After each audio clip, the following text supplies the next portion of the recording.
Greetings, citizens of Nerdtropolis. Sean Todd here, the mayor of Nerdtropolis, and on this episode of Real Insights, my guest is Reading Rainbow's very own LeVar Burton.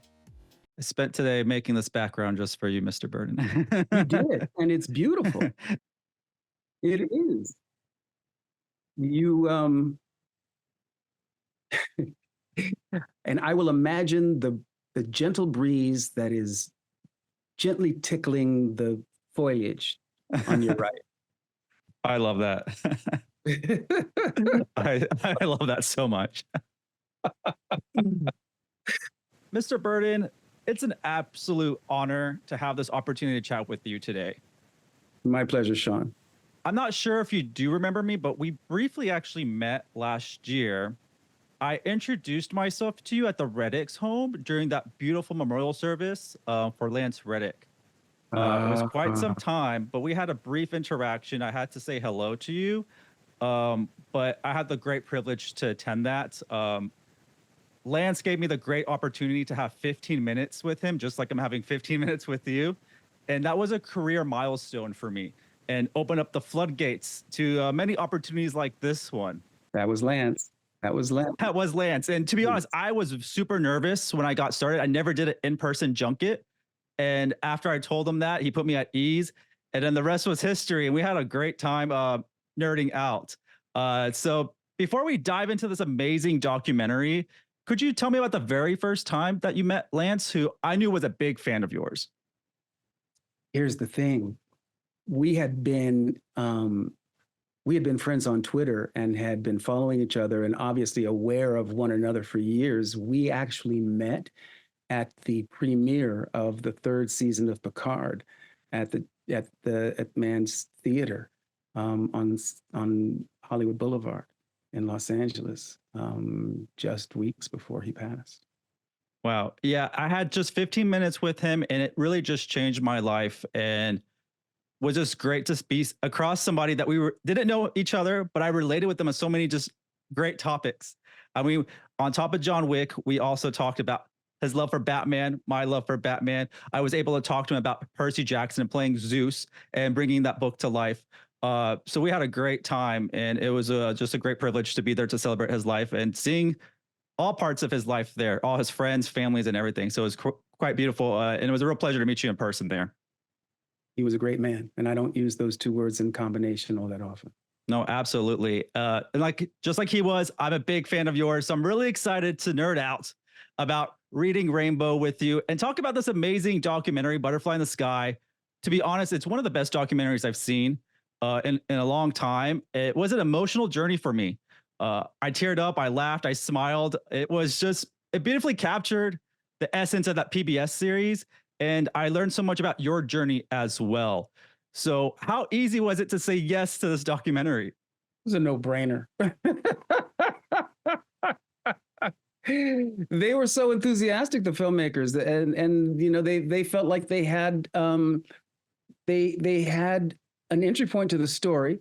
They knew the story that they wanted to tell was the story of how Reading Rainbow came to be and the people behind the scenes who committed themselves to making that happen. Yeah, I had no problem signing on, none at all. Other than your journey, it shows the journey of everyone else, everyone that's involved in front of the camera, behind the camera as well. What inspired you most about the impact the show had on children and their love for reading? Well, you know, the thing that I suppose I have to say the thing I love most is how, you know, that generation of kids have grown up and become adults. And I'm still in a relationship with them, maintaining contact with them around, you know, literature, banned books, my podcast. I'm still maintaining a relationship that revolves around storytelling with that cohort of adults now who grew up on the show. Yeah, I think you're going on Instagram Live to do a little reading as well, which is celebration. awesome. Yeah, a celebration. May 6th. Yeah. So when I met you last year, I also told you about my sister was a big fan as well, Massa. She grew up; she's 5 years older than me, so she got a head start on reading Rainbow before I jumped on. But I loved it. I went to my parents' house the other day and just brought some random books that I read growing up. This is The Monster That Glowed in the Dark. See if I bring that here. This was a little fun one where the creature actually glows in the dark inside the book when you open it. You have to turn off the lights and he'll glow in the dark. So that was really cool. Yeah. My teacher is a vampire or something is what I grew up with. So I had some interesting tastes growing up, and then some things Clearly. which introduced me when this came out. This is like a first edition Captain Underpants right here, iconic, right? A little bit, and then like what when I was young, I loved film, obviously, and this is Clue the storybook. That I have from my childhood. Reading Rainbow was definitely something that just made it fun to read. And I always looked forward to the book fairs. That was super exciting. That's something all my friends talk about is the book fairs back in the day. How much money were our parents give us to spend on something, but there was so much to buy. We wanted to buy everything when we went to the book fairs at school. I think parents generally have an okay time handing their kids money to buy books. That is true. And there was some really good stuff. I mean, there's still good stuff, but I remember some iconic stuff being introduced back then. Do you remember the first time you heard that iconic theme song? During the documentary, when they're replaying it and showing how they created the song, I was getting just goosebumps. That was really cool to show the process of making the theme song. Yeah, it's a great song. No, I don't remember where I was the first time I heard the song. Do you remember where you were the first time you heard "Let It Be"? No. Yeah. Yeah. But it's just a part of your life, right? Right. Yeah. It's the origin isn't really important the very first time. It's all the times after that really make the difference. Right. And that intro, that very colorful animated intro like lives rent free in my head. I just love like the beach scene of the transition to the boat. I just have it playing in my head all the time. Yeah, so definitely it's something that sticks with you your whole life. This documentary really explores the challenges faced in cultivating the love of reading through television. And I grew up on like loving television. That's really where I learned a lot of stuff. This is where I obviously learned about you and learning about books. So TV was very important in my childhood and upbringing. What do you think some of the key elements were that made Reading Rainbow so successful in achieving this goal? It was pretty revolutionary in as much as we were using TV, that very important engagement medium, right? It's no secret in the 80s where our kids were spending a majority of their time sitting in front of television sets. The whole point was to use that medium, that technology, to promote literature, to promote books, to encourage literacy. That was the whole point, and that was in fact radical in the time. It was a pretty counterintuitive idea. Let's use the medium of television to promote literature in the written word. Yeah, and this documentary really shows what it took to bring this to life and some of the obstacles it also faced as it went on. But what was some of the most rewarding moments for you behind the scenes of the show?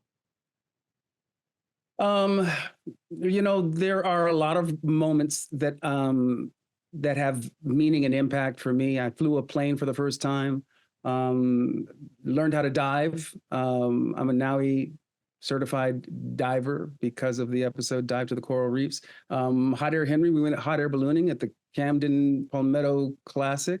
A bunch of Delta pilots get together every year and fly their hot air balloons. I mean, so many experiences. That was the beauty, the magic of the show. We were a travelogue. The story inspired where we would go. If it was a story about a volcano that erupted in Mexico called Hill of Fire, we went to the one place on the planet where we were pretty much likely to experience an erupting volcano. In Hawaii, on Kilauea. I must know though, being pretty much in front of the volcano, how does that feel? Like that's amazing. Like just seeing the scene of that when you went to go visit the volcano, like that's just mind-boggling. How does that feel like in person? Because that's on my bucket list is to visit a volcano. You really get a sense of the power that is roiling underneath you. There's just raw. It's raw power, raw energy. that actually has the ability to make new land. I mean, that's how land is formed, through volcanic activity. At least in that part of the world, it was extraordinary and thrilling, because it was dangerous. If the wind had shifted, the noxious properties of the off gassing, would have been hazardous to our health. It was just it's exciting, and not every episode gave me the opportunity to be excited at that level, but every episode was an exciting adventure. Yeah, and it's called Reading Rainbow, but there was more than just reading involved, right? We Yeah. learned a little bit about science, history, and like almost every subject matter you can think of was embedded into the show. How do you see the landscape of children's educational programming evolving today compared to when Reading Rainbow was on air? I'm telling you, PBS was probably one of the main channels I used to watch as a kid, and they're still doing really great stuff as well on PBS.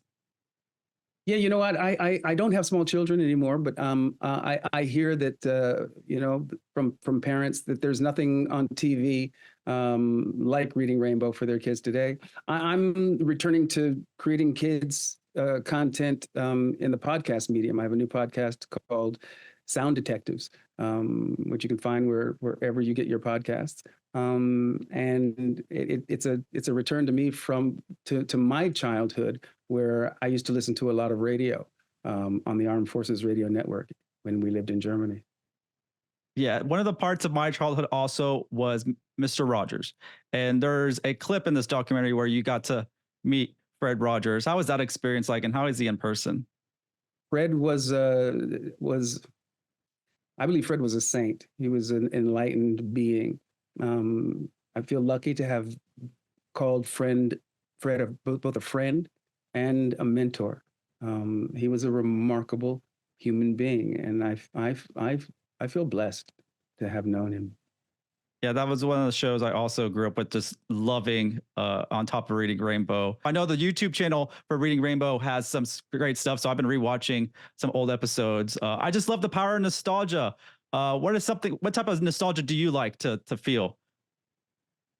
Um, I listen when I'm in my car. I listen mostly to classic soul, and that's the music that I grew up with: Motown, Eddie Kendricks, Smokey Robinson, Diana Ross, Otis Redding, Jimmy Ruffin. These are the artists that I'm nostalgic for.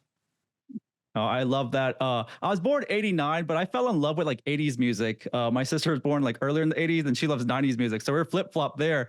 But for some reason, I guess I just have fond memories of a lot of stuff on radio in the early '90s was from the '80s, and a lot of our home videos, you can hear the music in the background, and that's where I get a really cool sensation hearing these same songs I can hear from our childhood home videos. So music is very powerful indeed. It is. You're right. Could you share a memorable story from a fan or a viewer of Reading Rainbow that has stuck with you over the years? Every day of my life, somebody comes up to me and says that they are a reader today because of their love of the show, or a writer, or a visual effects artist. The crossover episode between Star Trek and Reading Rainbow is a really, really, really popular episode.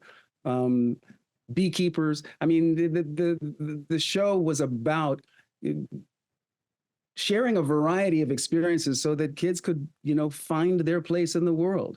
I think that was our intention, to highlight books as portals to adventure and experience.